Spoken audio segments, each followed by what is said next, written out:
Hello and welcome to another MCO update on Bitcoin. We are dealing here with the daily chart right now. I just want to say a few words about the structure from the April low.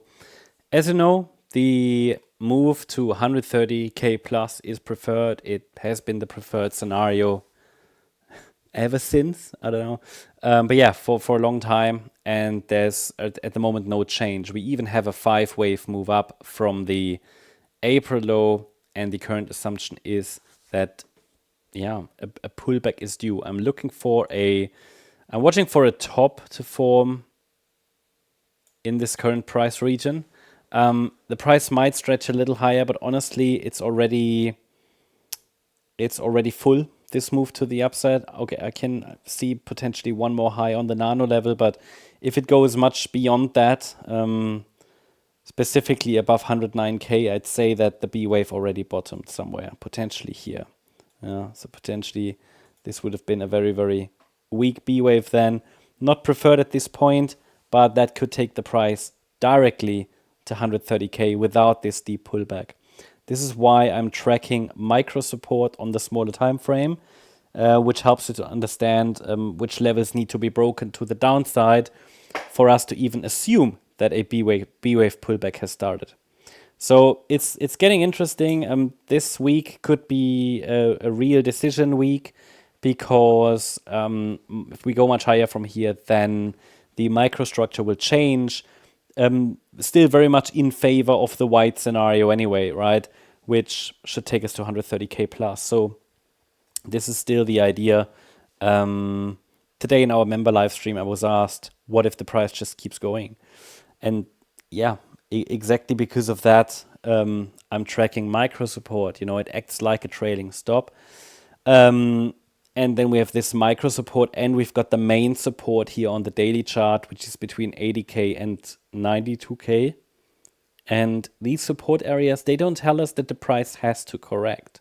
They just tell us against which levels can we still focus on higher. So all they just show us the risk. Okay. The momentum is still up. There's no sign of a top. Even the S&P has pushed higher now in the futures market. So we might see another extension. But as I said, if we push above 109k, which is the swing high, which formed here in January, assumption has to be that this B wave already bottomed earlier. Okay. But again, I cannot take that as a high probability assumption right now. I can't follow that primarily without further evidence, because it would involve a super weak B wave.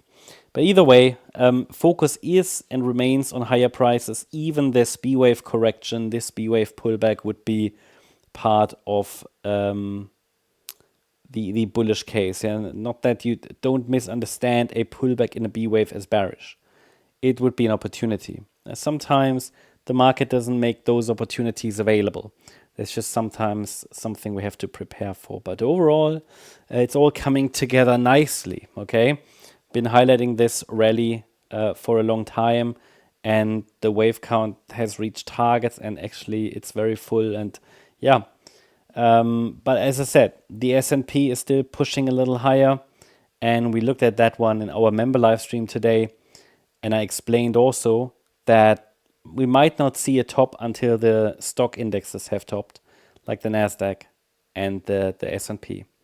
So, and they also are due a little higher. Looking at the short-term chart, then you can see that the market is moving in a very tight range.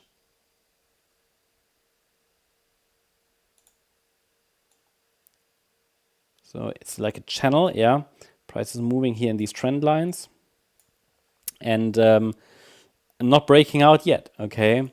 Now, what would happen if we break to the downside of this trend line? So idea would be that first of all, the market could test this support area, which is unchanged for now. It's between 99,900 and 102,130. This area would be tested next, and then we can get another high from there. However, any breakthrough, especially a decisive break, which means we break it and just move sideways a bit and then continue, this would confirm further that the A wave has already topped and we've started this B wave correction, with support around 80K. Doesn't mean the 80K level has to be tested, but it means that as you know, we could test it. These are simply the parameters that need to hold, that need to be respected in this scenario, in the bullish case overall. Yeah, but here on the nano level, I mean, not really much to add. We have from the 6th of May low a 3-wave move up. That's fine. That hasn't changed. A, B, C. But looks like that C wave is still unfolding, and we have this 1, 2, 3. This is a bit difficult. Maybe the 4 is in. Maybe this is chopping higher. But yeah, I mean, this is really nano counting. And what we can identify is this tight channel, but very choppy, overlapping price action, which often happens towards the end of a rally. And any break below the below the yellow line and the red trend line at 102,930 would suggest we're testing at least the orange box in a wider wave 4, and then it can restart that 5th wave from there. But overall, not really too much to add. And yeah, if we break higher and form one more high, then 109K should be considered. That's the update on BTC. Hope you liked the update. If you did, please hit the like button, leave a comment and subscribe. And if you really like the content, then please check out the channel membership. Some of you might not know our MCO Global channel. So if you're interested in additional updates, more in-depth analysis, and also tutorial updates, different formats, check out our MCO Global channel. You'll find the link in the description. Thanks so much. Bye-bye.